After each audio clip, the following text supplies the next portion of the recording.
to stream the meeting. It's being live streamed, okay.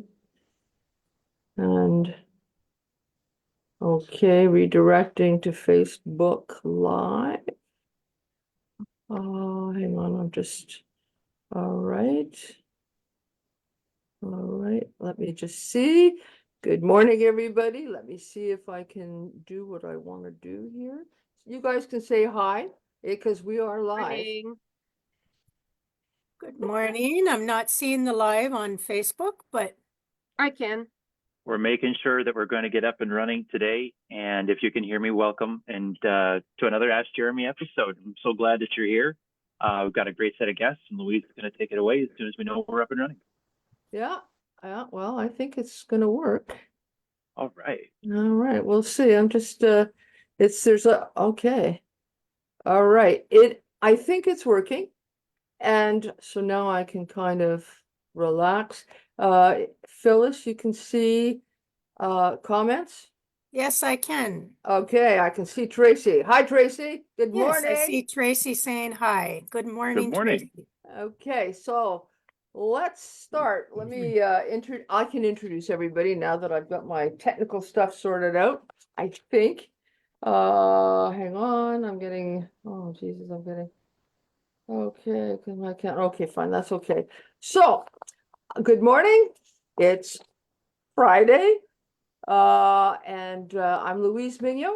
I'm the host of this latest Ask Jeremy. I'm the president of the SDSG NDP Riding Association, and I'm a passionate part of the Jeremy Rose election team. We have with us today Jeremy Rose, who's our NDP candidate for SD&G, dedicated to advocating for working class families, social justice, and a fairer economy. With a passion for community service and progressive change, he brings a strong voice for local issues to the provincial stage. We also have Tanis Brown, who is an RN working in a faculty role in BSCN. and practical nursing education. She has a background in public health and perinatal nursing care. She's also a union steward with OPSEU Local 417, and Tanis was the previous president of the SDSG NDP Riding Association. Okay, and we have Phyllis Sato, who is a new member of our Riding Association board. Phyllis is a trained mental health and addictions worker, and Phyllis will be monitoring the chat. So if you have a question, put it in the chat, and Phyllis will ask on your behalf. Okay. Good morning. Good morning. Good. So Jeremy, this was your first public debate. How do you feel the debate went? Well, that was a great debate. I'm glad we had the opportunity to have one. It was kind of like it was the first time. So doing it for the first time in front of cameras and in front of a live studio audience was a real trial by fire.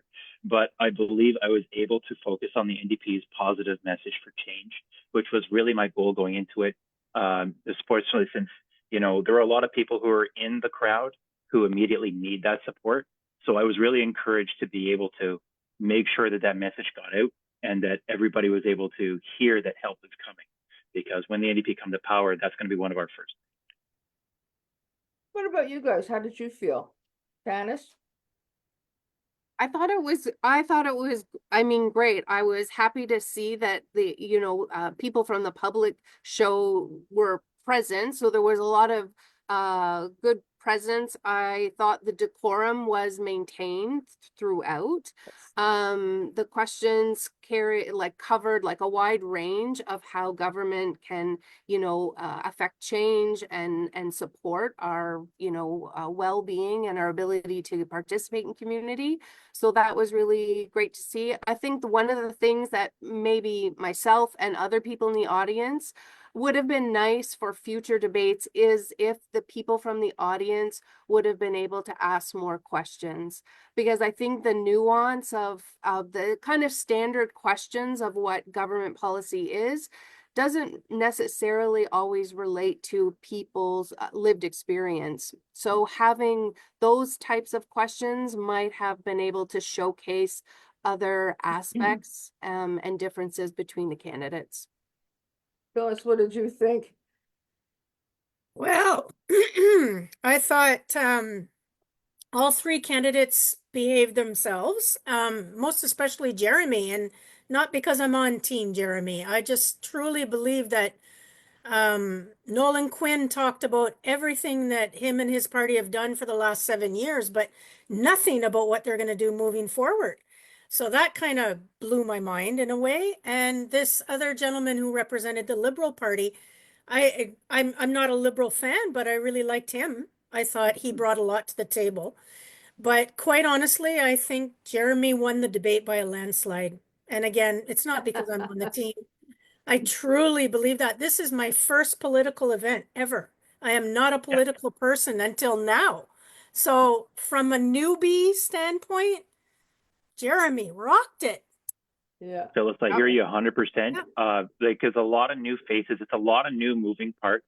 And I think that's a big part of when we're talking about change is that's how we got here. You know, the NDP message and this ability, this groundswell that we're now seeing when we knock on doors is all new enthusiasm, new energy to make sure that regardless of the constraints of this election, that more people have their say. And Tanis, you made an excellent point. These local debates are about local issues. And we did spend a long time getting into the prepared questions. And it would have been great because there was a huge line of people with more things they want to ask. That And was it was too just, bad. yeah, we were all long-winded. We asked for the 2 minutes to talk and then did our debate back and forth. And you're right, in the structure, I would agree. I think it would be fair to say that we make sure we, especially with that many people there and that much engagement from the public, that, well, heck, we've got all the time in the world. This is going on YouTube afterwards. I was more than keen to take more time to take one question. Yeah, but that said, I felt that, you know, at the 2 hour mark, because we were there, actually, I don't think people realize, but candidates and their teams were there From 4:30. 4:30, 4:45 type of thing. So by the time this is going on, you've been there a long time. The place was cold.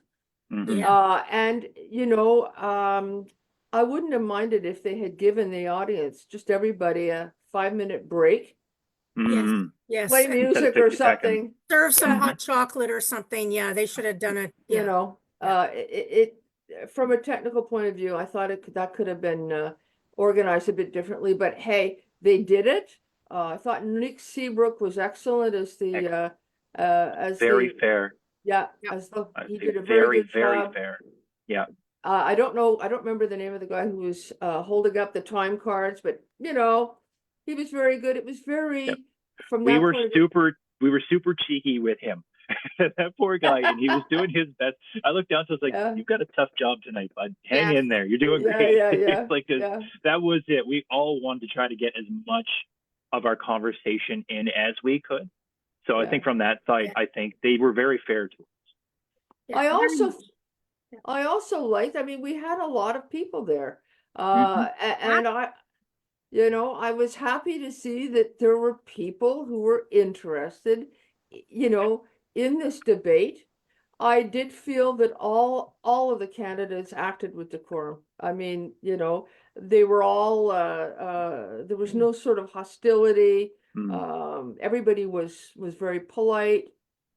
I So promised that was always going to be my MO. yeah, Regardless of how this was going to go down, going into it as a first time, it was yeah, always, I was glad it went that way because it was simply going to be my agenda. I wasn't going to try to shout anybody down. I Oh, believe that's yeah. American style politics, and that Yeah. this new conversation is going to be more of a Canadian one, which So is with more respect and more handshakes when things are done. If we do it on the ice, we can do it in debate. I agree with you. You know, were there any key moments that stood out for any of you? But we'll start with Jeremy. 'Cause you're Well, it. for me, upstage, when you were going with it, I think you have to understand that a lot of it came from the heart. Yeah. So when you're done speaking, you know the notes you wanted to hit, but when you try to think back to it in memory, I'd have to watch the live stream again, same as you. Yeah. What I was really encouraged was is as the more I spoke and I spoke heartfelt about the needs of our community, how much more applause as people have reinforced for people. Like we hear numbers and we're hearing plans, but we don't see it. And not just to leave it at that, but to talk about, listen, we are making a plan to make things better. I think it's the hardest part is when you're looking at something like the NDP who want to go from opposition to power. That's the disadvantage. That's the gap that we need to close with people, is understand that the previous government gets a home field advantage to talk about everything they did because they were able to ram legislation through. Bill 124 been a pretty good example. Is you have to fight very hard to take a bad idea back. There were bills and there were plans from the NDP that were put out. There was a private member bill to address nurse to patient ratios. Straight up defeated. You never hear about these things. So we have to talk about initiatives and plans because we were never able to show them as policy. And so when you speak heartfelt, that's the way you go forward. Okay. Yeah, I will say, like, I did find, Jeremy, like, you stayed on message in terms of the party platform that was coming out, and stayed true to like the political brand, but your authenticity came through, and your lived experience, you were able to show how that transfers into this new role as being a political candidate. So I thought that came through very genuine. It wasn't forced. And you didn't, even though I knew that there was kind of guardrails probably on your messages that you prepared, it didn't come across as a script. Thank you. Yeah. Yeah, and I was wondering if, like, I mean, maybe again being a little bit biased, but whenever it did seem like there was the biggest, more robust applause for some of the notes that you spoke to, and I was wondering if you up on stage, if you're like, oh, like you had that feel good feeling, because you had a good poker face of like you weren't like, yes. Yeah, because you always want. Because you're always so hopeful, because I'm so invested in this and I'm making a declaration, because I think in our writing, we've gotten quite used to parachute candidates coming in and it's being difficult to speak to local issues. Yeah. And that I'm investing long term, that this is not just a debate one shot done. So for me to know that resonated with people was super, because it's like, yes, it was my first time. So think of a duck. You can see super calm on top of the water, but underneath you're paddling like heck to try to make sure that you're able to get what you want to say out. Because it's easy to get it up here, but it's actually quite challenging to get it out there. Messaging is tough. I can't imagine, especially as you're a real new politician, having to, because I'm backstage of all this, and I look at the amount of material that you have to, sort of understand, digest, and then put back out. Most people have no idea how heavy duty that is, It's easy to win an argument with a mirror. Absolutely. But it's everybody, all politicians start somewhere, right? You start, you learn. It's a process. What do you? I did enjoy it. Yeah. What do you think? And this is again, Jeremy and everybody. What do you think resonated most with voters in the audience? Resonated most? I think it was when they started to talk dollars and cents and what we've done. That's what's been said for the past 7 years, that they just can't see it. Regardless of what they say they're doing, the frustration and the disengagement came from, it's still happening. Hallway medicine's still real. Why on earth are our colleges in this kind of condition? Why is my kid having a hard time at school?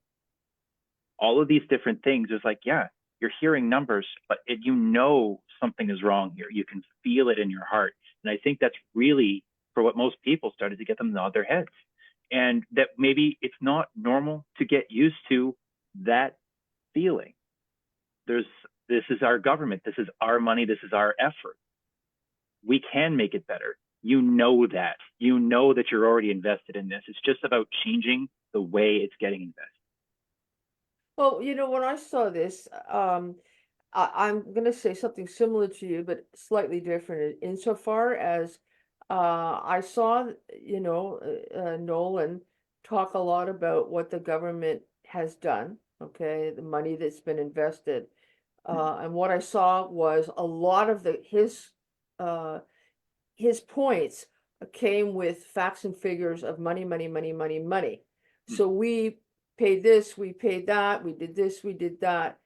So it hit two things for me. One is you're investing or you're managing the money that comes from your voters, from the electorate, from the Ontarians, right? So it's not your money, it's ours. And having said that, you're talking about a lot of numbers that the average individual can't put into context. We don't know what the totality of the budget is. So when you sit there and you hear like, oh, we put $1 billion here or however much, what does that mean to me? It sounds like a lot. It sounds impressive, but so then I turn around, I kind of disengage at a certain point, and I end up with, well, okay, you've put all this money in, but is my life better? Like, is my healthcare better? Is education better? And a variety of other public services. Is it better at the bottom, bottom line? Is it working? And so to me, it's like, well, either the Ford government isn't managing it very well. There's mismanagement along the way somehow, or you're not putting enough money in, or both. So it feels chaotic to announce all these spending initiatives and just not see any results. It's where I think a lot of people are frustrated. It was very chaotic. Mr. Ford would wake up one morning and didn't like bike lanes anymore. yeah. But that directly affects us. A lot of people need those bike lanes to get around town. It's a bare minimum. Let's say we have, if you talk about 2nd Street or Pitt Street or Sydney Street, pardon me, where they've recently put the work in and they've made an effort to try to make bike lanes, and how badly people need those. And then the premier like, nope, they made me late for work. No more bike lanes. And it's kind of like, wait, what? Now we have to pivot to try to address this. And that's probably what disengages a lot of people, because then, that's more money spent. That's more boondoggle. That's more frustration. And they start talking about big Toronto projects like a giant tunnel. When we're like, okay, well, the other guy's talking about fixing the hospital, like getting it staffed up and getting people back to work. And you want a tunnel. Were you late again? Like, it's like we did with the bike lanes, not enough. Like, it is a frustration that I think that when we make a change is going to be a positive, where we'll start to see these numbers meaning actual results, like actually being tied to benefits to people directly in their own home. Yeah. Two things that kind of struck me over the 2 hours was, one, I just like Louise and Jeremy, what you're alluding to is like all the 1.9 billion, like that's a lot of money, but at the end of the day, people across this riding, across the province, are like, my life's not better. So like return on investment, the evaluation part of planning and implementing, the evaluation part is lacking. And even if you want to lean into business models, right? Businesses don't just keep hemorrhaging money and not getting a return on investments. It's either working or it's not. And so we're the investment. So we're not getting the return on our investment.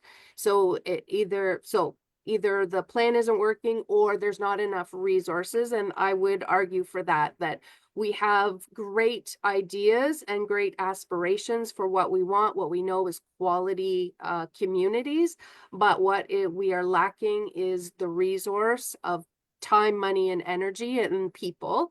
So I thought that point landed and really deflated the conservative message is you're not seeing the return on investment. People's lives aren't better. And that goes back to the feeling, and people vote based on a feeling. The other piece that I wish I would have been able to this is one of the questions, if there wasn't a super long line, I would have got up and asked all the candidates to expand on, which was the conversation when it comes to mental health services and addictions. and the different approaches to support people in managing their mental health and supporting them to either recover from their addiction or to reduce harm associated from their addictions, was around the, you know, the investment in these hubs where the focus was on treatment and recovery. And which is, if people are ready for treatment and ready for recovery, that is great, and we need that in society. But the piece that should have been connected back, Jeremy, like back to you and the NDP platform, is around when people do recover from addictions, then they need to be able to be educated, to have a skill, to get a job that at a minimum is a living wage. And in our area, it is over $23 an hour, so well below what the minimum wage has been.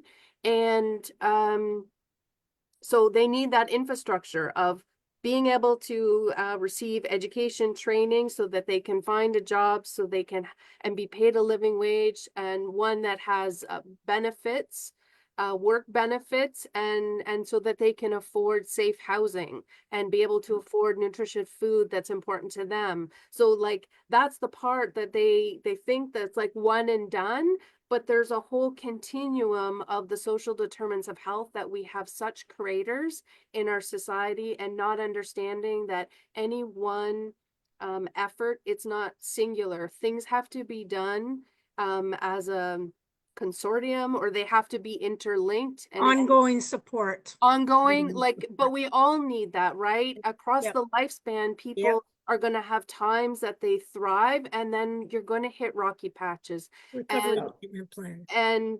and so industry, we're going through rocky patches. It can impact everybody across the income spectrum. So we have to have flexibility, and we have a safety net for all, because everybody needs the opportunity to be caught and supported and walk with people, not hand down and perpetuate that power over model that we can have power with in our society. And sorry, that was long-winded, but those I were hear the you, things though. that I walked away with that I felt were one, super resonated, and one, missed the nuance of all the things that the PC government misses with their addiction, mental health and addiction strategies. Dennis, I think you make a very good point, because I think when I was most frustrated, though I was really trying to stay positive, was when probably the angriest in the debate was when we talked about 80,000 people needing it. I said, forget your numbers. The number I care about is 80,000. And I was trying to keep a positive face. I looked at the video afterwards. I knew I was upset. And it's because really, truly, when we talk about these types of services, it's about doing the things together that we can't do alone. And don't be so naive as to think that it's not going to be you someday that's going to need these supports. We literally was just in the news. It was an MPP from Toronto himself that they found as a homeless person because he fell on hard times. Yeah. Literally within their own ranks, they found someone who got sick, life changed, and the next thing you knew, this system couldn't support him. So even within their own house, they have to see the needs for funding this. It's always looked at as an expense, but that's just it. It's not. It's actually more cost effective. I got Nolan's flyer. Let's say it's just Doug Ford's flyer, because it's the stuff that Doug Ford's been saying. So the junkies with needles are on the streets. We're going to get them in jail and get the parks back to the kids. Like, you couldn't be more tone deaf to the problem. Yeah. And that's the change that's needed. And it's true. These people should, get out of the homeless encampment. This is a horrible place for you. But the whole rest of that conversation is not jail. That costs more. You literally have to build more jails to even meet this initiative. And jail has been proven not to work. Besides, there are addicts studies are out not there. criminals. They're not criminals. Right. And it's even just straight up cheaper to invest in the social system to give these people a place to stay, because there's nothing jail can do for them. That's not what they need to be able to reintegrate into society. You need to be able to, first off, get clean. Second, identify the problems and fix them. Third, have a clean place to start over and get back to school. That's the only way anyone who's ever going to experience success is going to be able to reintegrate and see that pride of being a member of our society again. Yep. They're not even really outside of it. They just need the help to feel like they're back in. Mhm. So sort of on that, did the debate overall highlight any major differences in the parties? Yeah, I think it's same as it's coming up into the national messages that people are going to start seeing in commercials now was everybody pivoted to cuts. I'm just going to give you a tax cut instead, which is just not very genuine when everybody was originally arguing about, yes, we need to invest, but you can't do both. I just want to make a point. You're talking about tax cuts? Okay, well, I think that there's a point that a lot of people miss, and that is that tax cuts largely benefit the wealthy. Okay? Yep. If you let's say you're somebody who's making 50,000 a year and you get, say, 1% tax cut, that's $500. Whoopee, right? If you're making $1 million, that's $10,000. Whoopee! Well, that's to me, it would be whoopee. So the deal is that when you pair tax cuts with also cuts in services to things like public health care, when you're lower income, and we're talking middle to lower income, this doesn't serve you at all. You end up paying more out of pocket. Yeah. And the other thing is that when you're talking lower and middle incomes, you're not paying necessarily that much tax anyways, and there are ways of getting it, clawing back depending on your needs. So tax cuts, they're not doing you massive favors if they come with a clawback on services. It's not a genuine conversation to advocate for tax cuts when you also agree that the service is needed. And I believe all candidates agreed that there is a crisis in our public services. And that's what resonated with the audiences. They could feel it in their gut. They've got to go there. These are our public services. You can't say, it's very difficult to try to argue that you're going to be able to cut taxes and invest and spend where it needs to go. So that's the part that was the disconnect for me. And I think when we're alluding now, we're starting to get into that conversation about privatization and how I fundamentally disagree with that. And that was the conversation when we talked about, well, you should be able to bring your health card, not your credit card, if you need to get seen. Phyllis.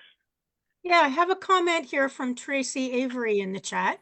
And she's saying that social justice is where we need money, not jails. She didn't see the debate, but she's hoping that you can make that a little bit more clear, please. All right. So the PC party, or the Conservative Party is not going to release a platform for this election. Who said that? So we have to kind of read the tea leaves as to some of the drips and drabs that they've given us in their October budget. So when we're talking about social justice for us is about support and moving people into recovery and trying to treat them like human beings and bring them back in. They announced that the language that you have to infer, you got to go back up to Dougie Straight, just shooting off the hip, as this kind of government kind of does, and then into the flyer that he and Nolan have put out together.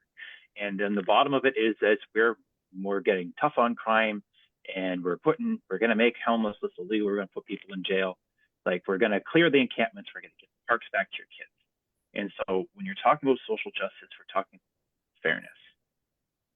This is the difference here is what way is that plan going to help? So you have to differentiate. They both perceive themselves as just and fair. The question becomes, which one works for you? Okay. She says, thank you, but she meant, hopefully you were able to make it clear in the debate, during the debate itself. So, Yes. Yes, and he was, Tracy, absolutely. Yeah. Human dignity was certainly, understood that Yes. was an underlying principle, is that we need to embed humanity into the business of politics. Mm-hmm. That's a good way to put it, Dennis. Yeah.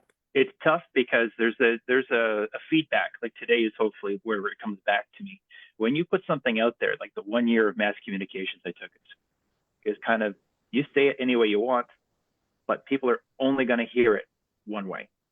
So this is actually when, Tracy, when you come back to me, and it is available, the Your TV stream. So the debate is now still able to be watched. So when Yes. you go to the Your TV page, the Stormont, Dundas, and South Glengarry debate is live. There's about 20 minutes from when I watched it about dead air, but you Yeah. are still able to go and watch the debate online for free through YouTube. I put a link in our SDSG feed. So it's, if you scroll down a bit, you'll see it. There's a link, and yes, it's at 21 minutes. That's dead air, but at that point the debate starts. Okay. Okay. So, is there anything that you wish that you had said differently, or that you wish that you had been able to talk more about, Jeremy? I think, yeah, I agree with you. Like, I would have kept going to people's questions, but by the time 2 hours was up, I had put as much as I could out there to Yeah. try to show what the NDP platform was going to bring. And so, yeah, I was more in the mode where I was ready to hear people. Yeah. What about Tanis or Phyllis? Were the things you wanted to see more of? Yeah, I would have definitely liked to see more of the questions at the end answered. I think that they should have allotted even at minimum 30 minutes for the public to stand up and ask questions. So that was definitely my biggest complaint. Otherwise, I think it was run very, very smoothly.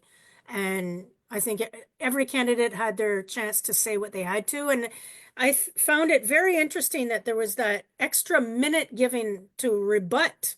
See, again, I'm new in politics, so this was new for me, and I thought, because there's a couple times that Nolan would say something, and I'm thinking, oh, geez, I hope Jeremy has a chance to say something. And sure enough, Jeremy was given another minute. So honestly, I thought that part went really, really well.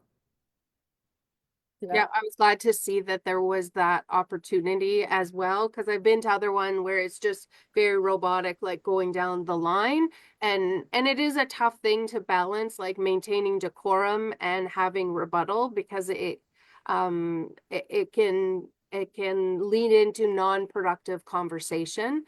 So I thought they did a good effort to balance that. I do think hearing from the people, because I did find at times it did, while not intended, it was still GTA centric, Yes. and the Eastern Ontario, like a lot of the solutions weren't focused on us. All right. We have an optics issue. We Yeah, definitely so- need to be able to get more Eastern representation. And it's not that we don't care about everyone else in Ontario. We all have needs, but this is a time for the riding association to focus on what we need. We can still understand the northern riding associations, they're going to need different needs when it comes to infrastructure and wages and economic stuff.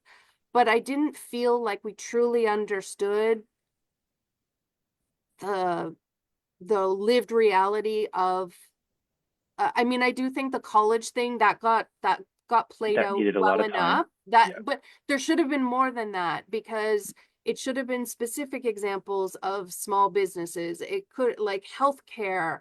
You know, it kept going back to Nolan talked about, like, the Ottawa and GTA like These are the only numbers he could point to. and it's like we have homelessness in our parks along the seaway, like none of Rural it was touched on. homelessness. Rural homelessness, couch Yeah. surfing, like youth in transition, like Mhm. there's so many specific challenges locally. I didn't feel like that came out. Local issues that have been dead since 2022, maybe like the Highway 138.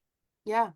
Right? And you talk infrastructure, oh, lots of infrastructure challenges in face of tariffs. Well, okay, well, we haven't talked any of some of those big infrastructure needs for Eastern Ontario in years. Just even reignite the debate. He ended the debate by, you know, sprinkling the worst kept secret of Great Wolf Lodge.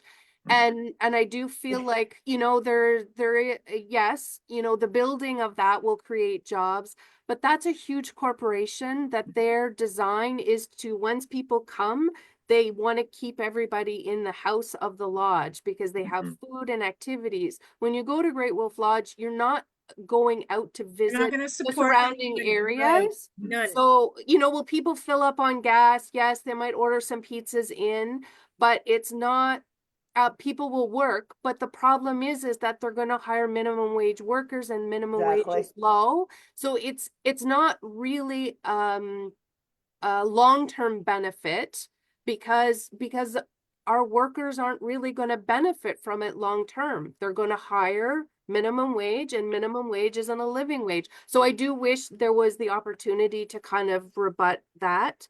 And I might have asked a follow-up question related to that if I could have got to the podium.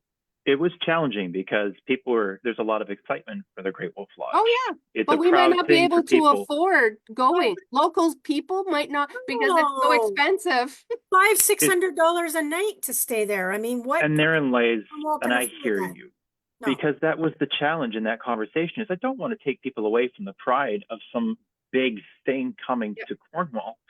But tonight's that debate was really when say, oh, you're against the Wolf Lodge. Like, no, man, this is about priority. You Yeah. can't do it all. And that's the problem was is Ontario Place made it a Toronto conversation, and I apologize because that's not where I was trying to go. But I had to try to bring back something else. Like, listen, your government out where they care is doing the exact same thing. And when we talk about those sorts of things, we get distracted from the real conversations happening tonight. We have to focus on our priorities here as to what we really need. So if you have limited resources to either because there's a significant amount of support expected to make that Great Wolf Lodge happen, and you have to make a choice as to which one you're going to choose. I choose the hospital, I choose the school, I choose those things first. Shelter. This I is it. suppose the shelter would be less than a quarter of the cost of that Wolf Now Lodge. you're talking. The people first. Because yes, we Yeah. would all love to go visit the Great Wolf Lodge, but that's not, we need to be able to, yeah, what if you didn't have a house? Is You're it not not planning an a trip. American-owned company as well, Jerry? Yes. I mean, if it's an Everything, American, most everything's of the costs go multinational. back I to won't dig at them for that. It's Yeah. okay. So like, I'm not going to try to go in that direction because I always want to stay in a positive, right? Any business, any opportunity, great. We can grow with that. So I don't want to block it. But we do have to understand that when we talk crisis, the word crisis is not a normal word to use. You have to address crises before you can celebrate the results. Okay. Yep. So, yep. Okay, so again, I just wanted to talk about some of the NDP stance on education, healthcare, and attitudes towards things like privatization and how that affects people. Well, privatization is a very difficult way to try, like it's a really different conversation from how I was raised, where Ontario then believed in a public system. And for good reason, is because, it's more affordable. It's something that we need to invest in. I don't have the money to put my kids in private school. I just don't have it. When we talk about cost of living, I'm here with you guys. I'm not a very wealthy man. Even just when we talk about the disability stuff, I don't like talking about my family much, but just understand that disability support, we need it in my house. Okay, so when we talk privatization, that was literally something that got cut from the budget that I could do if I wanted to, but the cost is like $150 an hour if I were to do it to address my children's needs. Say I have the conversation, well, okay, hopefully Duolingo can help with this, or Khan Academy or something, because I simply, when we talk about the things that we do together, is that was something that was part of the system that was more affordable when we all pitched in and did it together. And so privatization takes that away from you. And I think that also speaks to healthcare, speaking with other people about whether or not they can go to see their doctor because they have to hope for insurance. And every time that you use insurance, there's co-pays, there's things that aren't covered, there's out of pocket asking to get redeemed. What if you didn't have the money up front? These private systems only work for a select few. And the base need is that this is a right for all. That's why we built these institutions. That's why we still need them. That's the need. And then privatization just isn't going to fill it. No, I agree with you. You know, and in any event, one of the things, again, I think a lot of people don't understand is that when you have privatization, and you're looking at that through the lens of the healthcare system, what happens is essentially the private systems take manpower and resources out of the public system, leaving, you know, anybody who's in the public system that much more impoverished. Right? That's a fair point. Yeah. Were there any topics, any additional topics that we wanted to see during the debates? I feel like education wasn't really touched on much. We were very heavy in terms of the questions about small business. And of course, there's a very good point to be made, of course, is qualified workers. You know, a lot of where this is having staffing crisis definitely hurts small business the most because they have the least pull when they're trying to convince people to come in because it's not a big group of applicants. And then cost of living and the ability, Eastern Ontario, way spread out. So if small businesses are in smaller towns, people can't travel when the cost of living means they can't afford a car. You know, this is not a great opportunity for us to talk mass transportation because that becomes a Cornwall issue. When you spread it writ large for small businesses, it's like, yep, they need qualified people who can get to the job. That's a real challenge right now. Phyllis? Yeah, we have a comment here in the chat from Kelsey saying, here, here, 6 months waiting list minimum in our region for child speech therapy. All private providers too, all paid out of pocket. So Nick Kelsey, you nailed it on the head. When I was a boy, I had a speech impediment. So if I sound the least bit eloquent today, it was because the school system had my back. And my kids aren't going to get that support. Unfortunately, it just seems to be something I've handed down to them.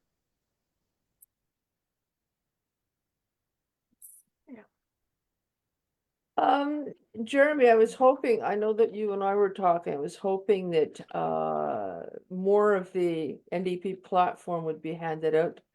I know you're waiting on more information from the mothership. Is there anything you want to speak to about that?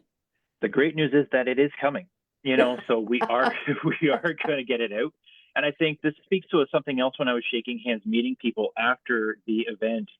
This is a great thing for us is that it's going to be able to, when we get the chance to pick it together, we're going to have more Ask Jim live streams. More what? We're going to have more live streams. We're going to have more opportunities. Oh, yes. And yes. so it's going to be speaking about more of those long-term goals, green initiatives, and other things that didn't come up in the debate. You were right when you identified that it was a very truncated debate about the most urgent issues, but there's an entirety of the conversation that's going to have to happen. And it is, I know it's because the election is so short, it's coming out. And with the chance to review it, they were speaking this morning to me when I speak with the NDP team about the long-term goals. And hopefully when you see those, that's going to address a lot of the conversation here. Yeah, I just want people to know it's still rolling out because this is such a short election period. You know, it's fine for the Conservatives because they're in power. They can talk about what they've done. They can good, bad, and ugly. But for other parties, it's kind of like you know, trying to sort of formalize their platforms and do their platforms in real time relative to what's going on in the world today. Phyllis, you had a question.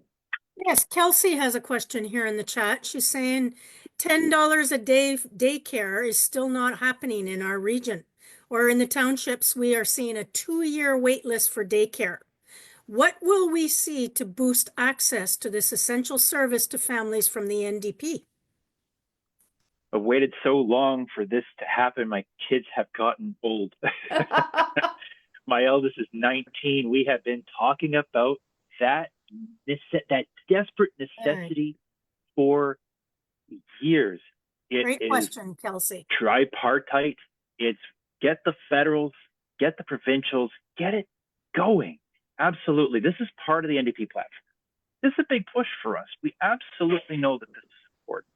And when I go to Queen's Park, I lived it. I didn't get it, and I want it for people. If you're new parents, there's so much going on. There's so much investment in succeeding and raising a child. Daycare, the opportunity for kids, even just to be able for parents to be able to know that they can work, for the kids to know that they can get into a social space where they're going to be supported.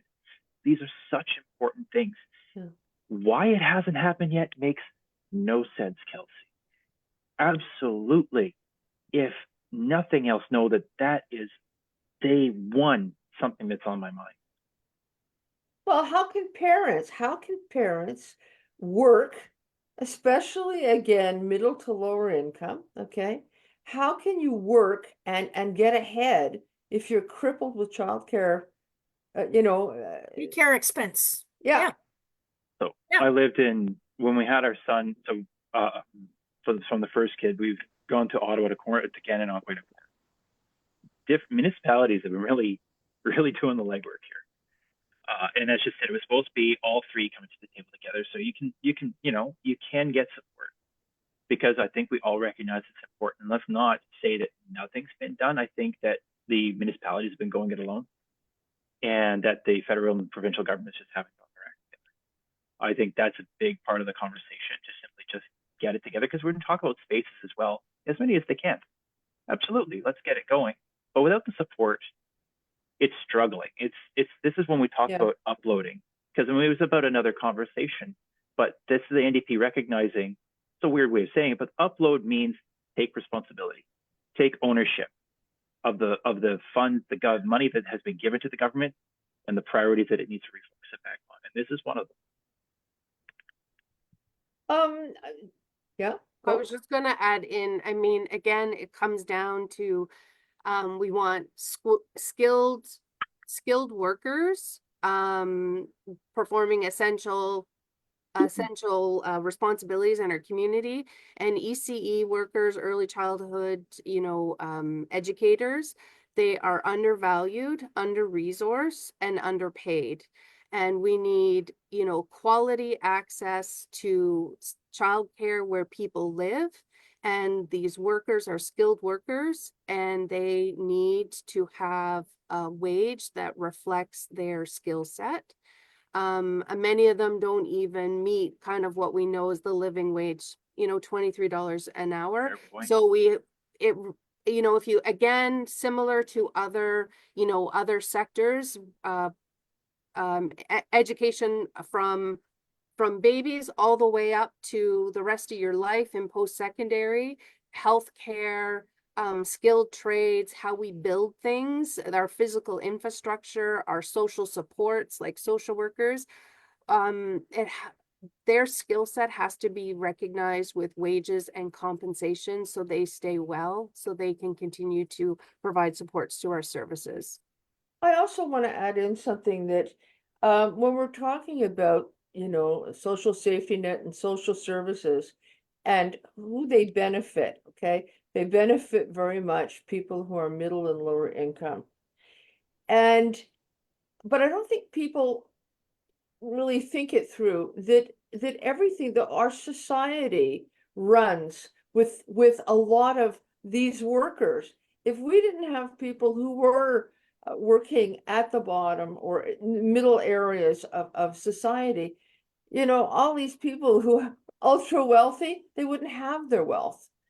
Okay, it's everybody's labor that makes things happen. And when you can't support, whether through adequate income and proper social services, when you can't support these people, you're undermining the base of society. And that to me is terribly short-sighted. Phyllis just got her hand up. Yeah, I've got two comments here in the chat, not necessarily questions, but comments I think you should hear. Tracy is saying we should promote both parents in the workforce versus staying at home. And Kelsey is saying that we need to see investment in skilled workers in our public programs instead of private centers with competitive wages as well. Yep. Yep. because that was one of the challenges as we went through. In my house, equally we shared. I would take the time off as much as well to help when the kids were young, to make sure that I was contributing, so that, because, well, famously, my wife is an accomplished artist. She's doing her master's degree. I'm more used to supporting her. But whenever we could find the time to be able to pay for it, we absolutely had to do as much work as we could. And you're right to speaking to, like, there are just some times where that just doesn't work. You're on a wait list. You've moved. You're trying to get things done. And luckily, we were able to support each other. But that's a challenge. It's a real burden, because right now, when you're trying to afford living, everybody needs to be working. I just want to, we're starting to, we're towards the end of our discussion today, but this is something that I know Jeremy and I know Tanis can speak to. What does the platform offer for workers' rights, fair wages, and union support? As Unions. I famously said when I started this campaign, that Yeah. as a union activist, I believe only one party is actually caring about the rights of workers and believes in unions, and that's the NDP. I think we've been shown that a couple of times now at all levels of government, that is the only way we're going to be able to support a strong labor workforce. Yeah. Tanis? Yeah, I mean, here are my thoughts is people have to recognize what they choose to do as work, as a means to earn an income.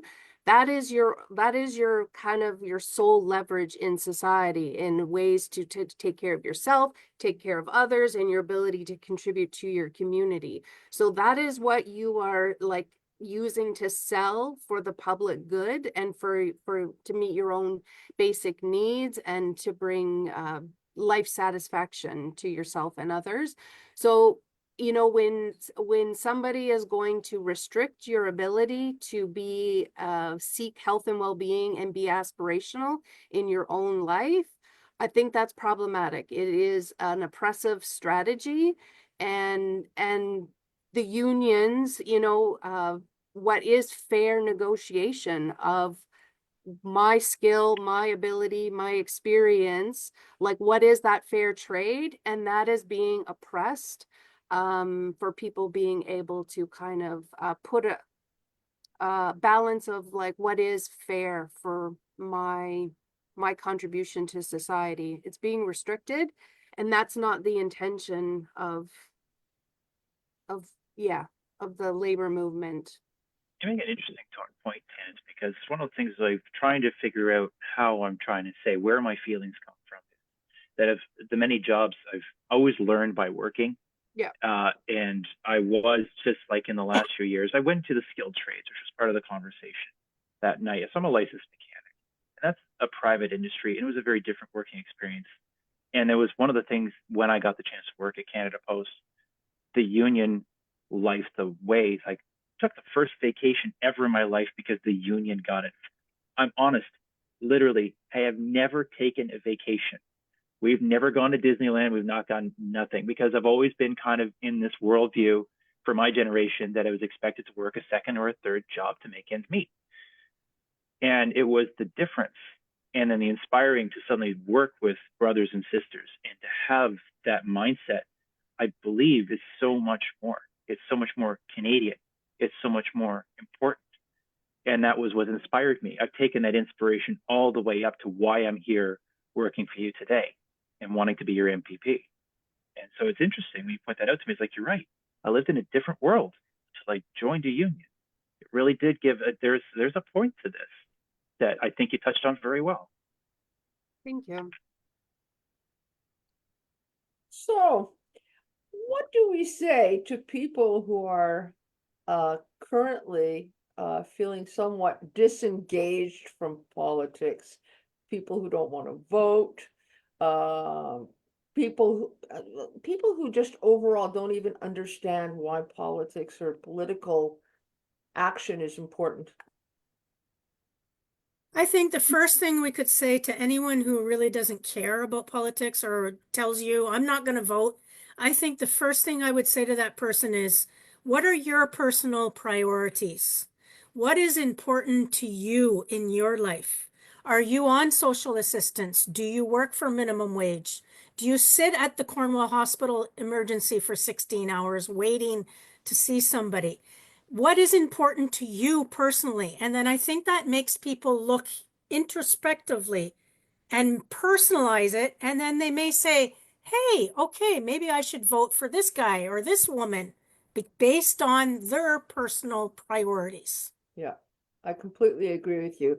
I think it's very important for people to get off the blah blah, because Yep. there's a lot of blah blah in an election, and take a look at what they want for their own lives, and then look at the parties and the politicians who can help them get it. Right, right. Oh, Dennis, you want to go first, by all means. I was just gonna say, I mean, another contributing factor to people choosing not to vote or to say, you know, they're not interested in politics. People are afraid. People are afraid to be wrong.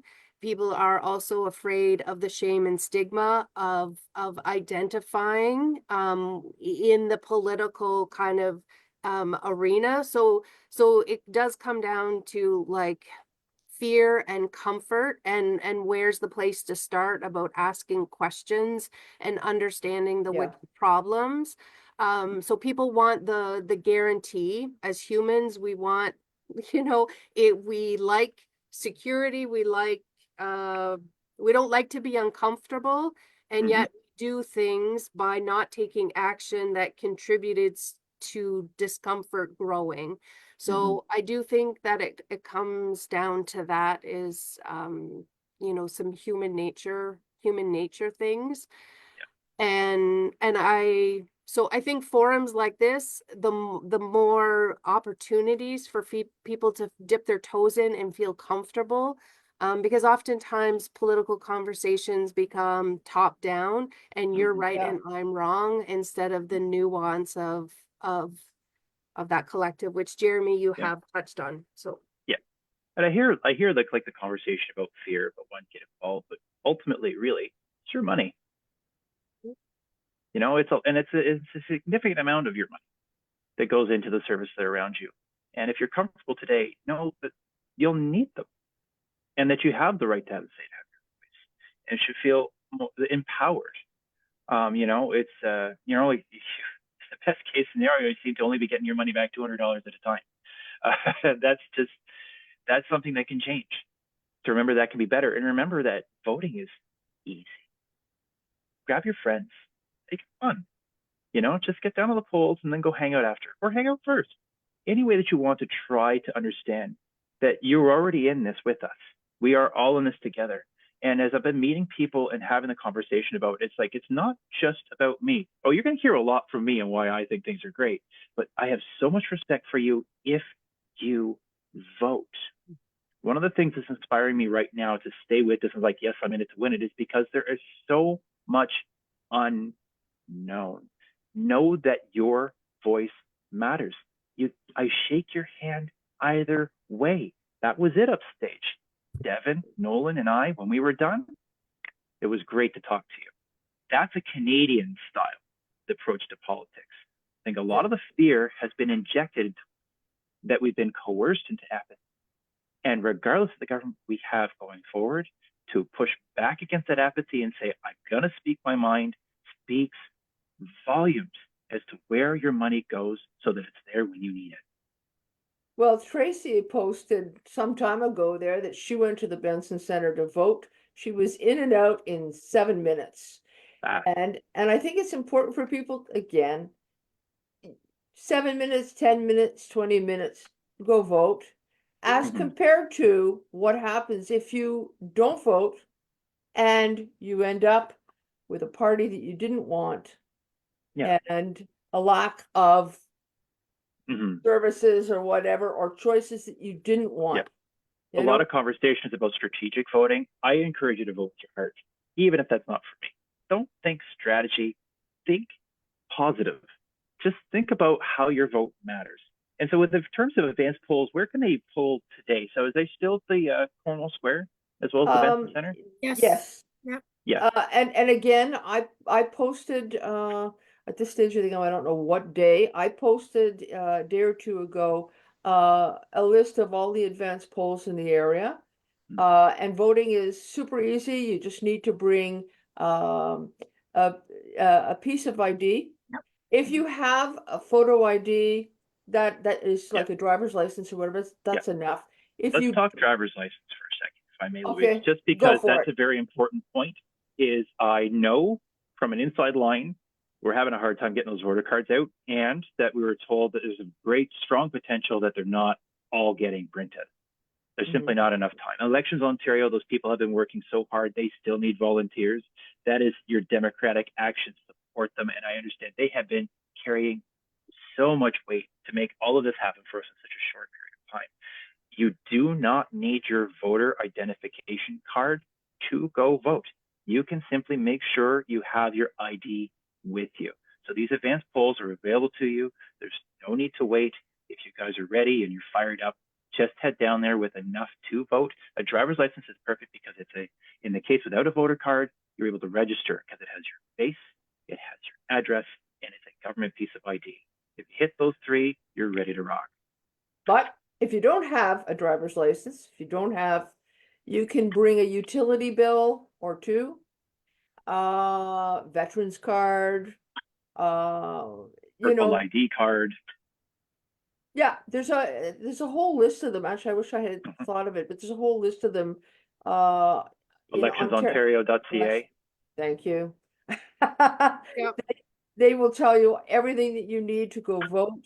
And it's simple, and you can make it something positive, as Jeremy was saying, bring friends, go have nachos after, something like that. I'm really looking forward to Yeah. go with my son, who's going to be voting for the first time. Oh, yeah, that's exciting. I think it is just, if you vote, then you can have peace of mind to be like, you did your part, whether it was your party that you voted for that made power, like there's nothing more that you can do. You've done your part. And that's the ask, is to just vote with your heart, vote strategic. Vote for your needs now, vote for your needs in the future. I think, just like Jeremy has said, just vote, because then you can feel good that you've done your part. I Know will that add, this is a long-term solution. I'm not going anywhere. I am thoroughly invested in this now, and I want to make sure that I can make this happen now and in the future forever. Phyllis. Yeah, I have a last comment here from Tracy in the chat saying it would be great if the NDP, as part of fixing schools, added importance of voting and how our voting system works. I'm older without kids, and it seems that they aren't learning this. So what falls under the municipal versus the provincial versus the federal? Oh, school boards themselves. We've got to entrust in our school boards, because that's it. Like, it's definitely civics class is definitely an important part of the process. Trust in the teachers. That's where that comes down to, is with more support for the teachers to do their jobs. Teachers know this is important, so we give them the support, get the results. Okay, so we've hit our hour. We've had a great conversation. Is there any last minute thing anybody wants to say?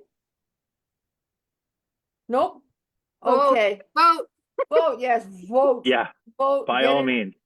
Get involved, maybe not right now, but we've all been part of this riding association. It's been a terrific learning experience. I'd encourage anybody, irrespective of who you vote for or your party, get involved. And remember, I think that's an excellent point, is respect. The Canadian way is to shake hands when this conversation is done. Yeah. I will respect anyone and everyone who has signed a ballot. I just need to reinforce that enough, is that with this short election, that is an urgent need. This province needs more people to speak up, to say how it goes. And when it's you, your loved ones, your friends, remember that that's the goal. No matter what, when we are done having this conversation, be good to each other. We're all in this together. Yeah, I'm holding up the red card. I just wanted to say one more thing. Yeah.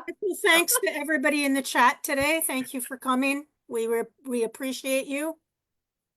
Okay, and I will end the live stream and we can stay on for a few minutes backstage. Oh, So remember that these stay up, so share it. Make sure other people can come back, and that they come back to the next Ask Jeremy. We're gonna keep this going. we're doing, yeah, that's right. We're doing the next Ask Jeremy actually tomorrow afternoon. And that will be a huge conversation. We're doing it with Kelsey Catherine Young, who has also ran in the federal elections for the NDP. We will have people from the healthcare sector. Matteo Lucio is coming back. We're coming back. So tomorrow afternoon that's 2 o'clock, correct? 2 o'clock. We'll be here full on. All right. Louise, So, Tennis, Phyllis, thank you for being here with me. thank For you. the invite.